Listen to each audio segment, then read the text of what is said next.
Welcome to A Day in the Life, where we take you behind the scenes of the departments that keep Leesburg running. Today we're at the Leesburg Water Department.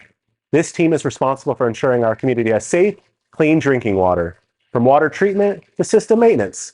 Let's take a closer look at how they keep our water flowing smoothly and safely every day.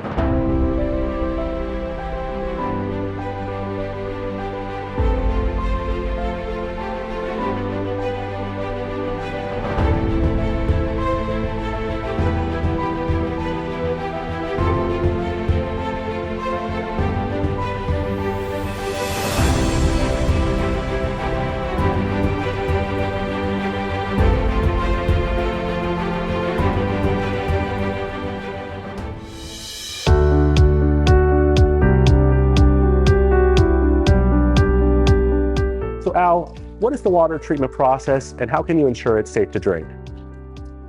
Fortunately, Alan, we're in an area we have good, clean drinking water. So what we have here is just primary treatment at this facility. What that means is that we just pump it from the ground and add a disinfectant, and then it runs through the pumping process at that point.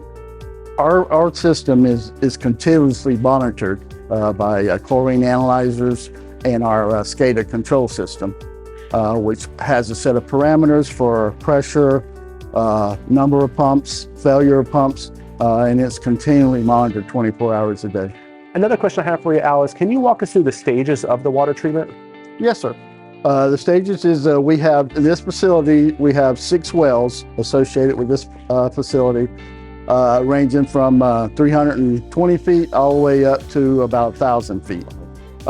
They are pumped here to this facility where we add the disinfectant, and it goes into the ground storage tanks, which we have 3 million gallons of storage on site here, and then it goes out to our customers. Another question I have for you, Al, is what process is in place to make sure our water meets the federal standards? Supervisor control and data acquisition is our SCADA system, which monitors our entire system for different parameters, pressure, pumps running, and we have chlorine analyzers that are continually monitoring the water as it leaves the facility.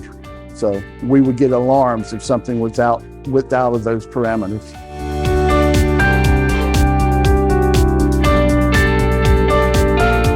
Rob, how do you maintain the city's infrastructure when it comes to water distribution? Well, we respond to leaks continuously, and usually whenever we go out on a leak, specifically a main break, we make the repair, but as we're making the repair, we use that as an inspection time to know or find out the type of material, the age of it, and if we need to put it in a plan to be replaced for an upgrade. So we kind of, maintain the system like that. We also, we flush lines to keep them clean. That way, it doesn't build up tuberculation, which can also cause leaks and stuff, getting in your joints and stuff like that. So how do you address water issues when it comes to breaks or low pressure? Well, generally we get a call from our admin, or we get a work order on Naviline, and we respond to a low pressure. And we'll go out, see what's going on with it. Sometimes, Al might be working with the pressure from the pumps. They may be doing maintenance or something like that. If it's not something that they're doing for maintenance on the plant side, then we go out and we'll test several different hose bibs, several different houses to make sure that it's not just a single house or if it's a mass area. And if there is low pressure, if it's just a single house, then sometimes they'll have backflow issues that needs to be addressed on the customer side. They could have clogged screens in the house that's restricting the flow. And then again, we could have a valve that may be turned down a little bit that we need to go and find and turn back up so we can get full flow and increase the pressure. As far as main breaks, it's kind of obvious. When you see water on the ground, we get a phone call. So whenever we get that phone call, we respond and see what's going on. I mean, it could be from a 3/4 inch line up to a 16 or 20 inch line. And whenever that happens, then that's when you see us with all the trucks and equipment and signs and getting to work out there. So that's when you see us cutting the road open to dig down and see what we got going on. And sometimes we got what we call a Band-Aid, which is a repair clamp. You just slap that on and it's a quick fix. Sometimes we're out there for 6-8 hours and replacing a couple sections of pipe. It just depends on the situation. Last question I have for you, Rob. What technology is used when maintaining the water system? Well, we deal with GIS a lot. That's our mapping system, and that is our database collector. So when we're out on main breaks, we see the type of material, the size of it, the area that it's in, and whether it's a problematic area. If we have several main breaks a year in that area, then we understand that we might need to put that in for an upgrade. So yeah, every time we go out on a main break, we collect that data and input it into the GIS system.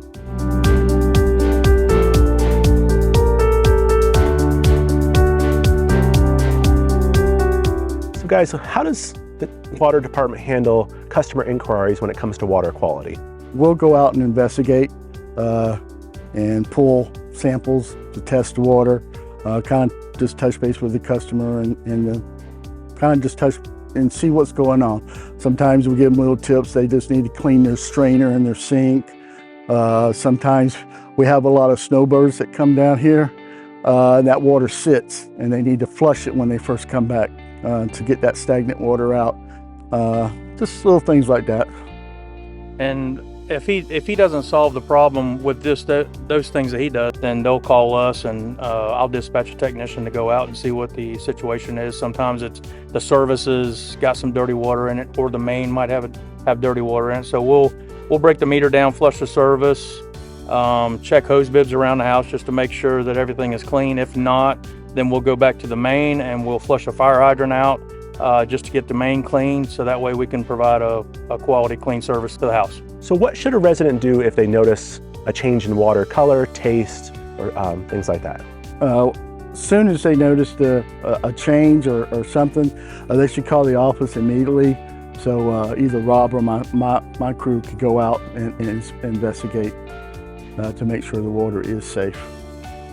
Yeah, and you can contact our admin at the main office at 352-728-9835. And just let them know what you've got. I mean, if it's smelly water, dirty water, the taste has changed, and then we'll come out and do a thorough check on it. Last question is, how do you educate the public on water conservation and public issues like that? Well, we have a conservation specialist, and that is all that she does. She goes out to help us with conservation in all areas of the field. Irrigation timers, high water users, to help them with leaks. She goes to schools and does training. She does subdivisions, HOA meetings, and different events like that. She goes through and just kind of educate as best we can. And then also they'll call into customer service if they get a high water bill, or if customer service, the meter readers go out and they see that there's a high usage.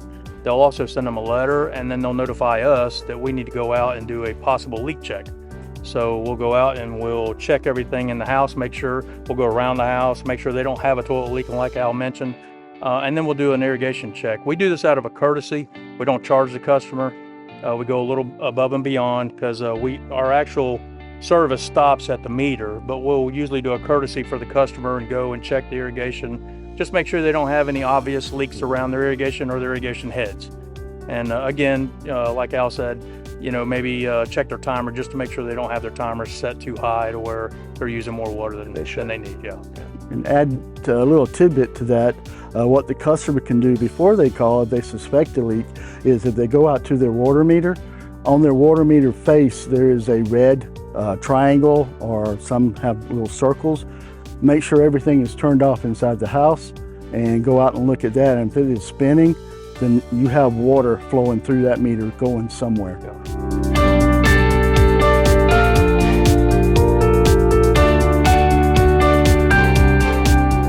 So Amanda, what are some of the rebate programs that I hear that the water department has? So some of the rebate programs that we have for the Water Conservation Department is that we have an indoor rebate for homes built prior to 1994, where we help cover the cost of toilets, sink faucets, bathroom faucets, And then we have an outdoor rebate program where we cover some of the cost of the smart irrigation control timers and irrigation repair parts. And then Amanda, what are some of the things that we should know about our irrigation systems? So irrigation systems are important to keep up as far as like making sure there's not leaking, broken heads, especially with mowers and weed whackers always hitting them, along with making sure that they're running in the correct times. So we do not allow watering between the hours of 10 a.m. and 4 p.m. And we do set timers for free. We do help do irrigation evaluations where we go out there, run the zones manually, make sure they're not leaking, along with giving advice as far as which ones we can cap and which ones that maybe need to be replaced. If someone wanted to have you come out and you see them, how would they go about doing that? They can call up our Public Works Department. They can get a hold of me on our phones or via email. They can contact our Customer Service Department. They can also get a hold of me and set up an appointment for me to come out there and take a look for free at their irrigation system and their timer, and we do resets as well.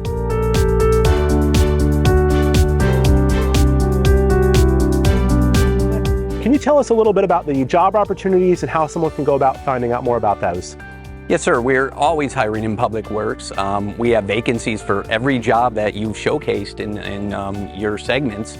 Folks can go to the city's website and find the link and apply. Go to our HR office on the 3rd floor of City Hall. Or we have magnets that have QR codes on vehicles that they can see throughout the city. As you can see, the Leesburg Water Department plays a vital role in delivering safe, clean drinking water to our community each and every day. From treatment operations to system maintenance and customer support, it takes a skilled team dedicated to keep our water flowing reliably. Thank you for spending the day with us. Until next time, I'm Mayor Alan Reisman, and this has been A Day in the Life, right here in the city of Leesburg.